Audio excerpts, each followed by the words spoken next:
Hi friends, వీటిని ఎప్పుడైనా చూశారా? మేమైతే వీటిని ఎండ్రికాయలు అని అంటాము. మీ లాంగ్వేజ్లో ఏమంటారో కామెంట్ బాక్స్లో అయితే చెప్పండి. ఇవి చాలా హెల్తీ అండి, ఎందుకంటే ఇవి పెరగడానికి ఎటువంటి రసాయనాలు వాడరు. ఇవి వాటంతట అవే మట్టిలో ఉన్న చిన్న చిన్న పురుగుల్ని వీటిని తిని పెరుగుతాయి. చూశారా కొనలు విరిచేసినా కూడా ఎలా కదులుతోందో చూడండి. ఇవి విరిచేటప్పుడు నీటిని ఇంకా ఎగ్స్ని వేరే బౌల్లో అయితే తీసి పెట్టుకోవాలి. అతనైతే తీయలేదు, మేము తీసి పెట్టుకున్నాము. తర్వాత అవి కూర మొత్తం అయిపోయే ముందు యాడ్ చేయాలి. దానివల్లనే కూరకి చాలా బాగా టేస్ట్ వస్తుంది.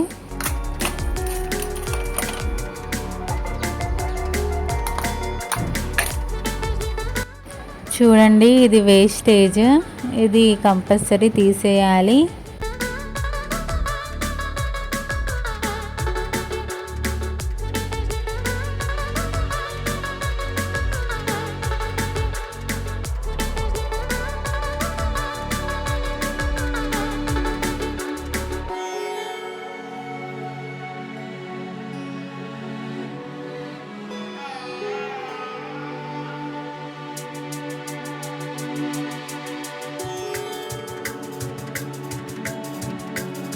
నేనైతే చేతితో పట్టుకుందామని అయితే అనుకున్నాను, కానీ నాకైతే చాలా భయం వేసింది.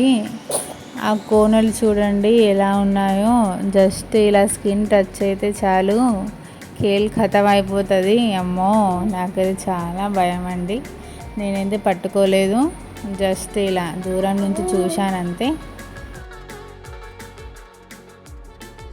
ఇవేనండి ఎగ్స్, తీసి అయితే పక్కన పెట్టుకున్నాము. విజయ్ అయితే క్లీన్ చేస్తున్నాడు. ఇవి వీటి చుట్టూ ఉంటాయండి, ఇలా మొత్తం క్లీన్ చేసేసుకోవాలి, అవి మొత్తం తీసేయాలి.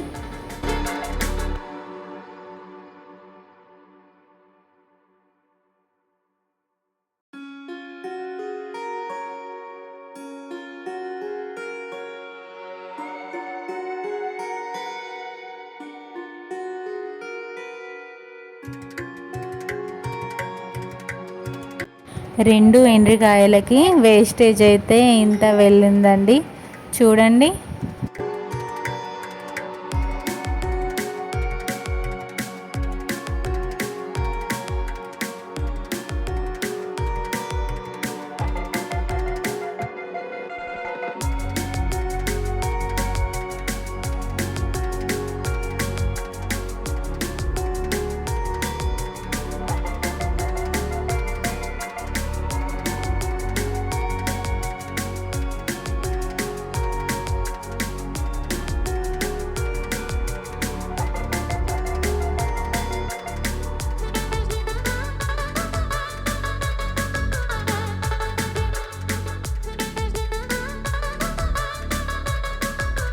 చూడండి, వీటి కొనలు చాలా షార్ప్గా ఉంటాయండి.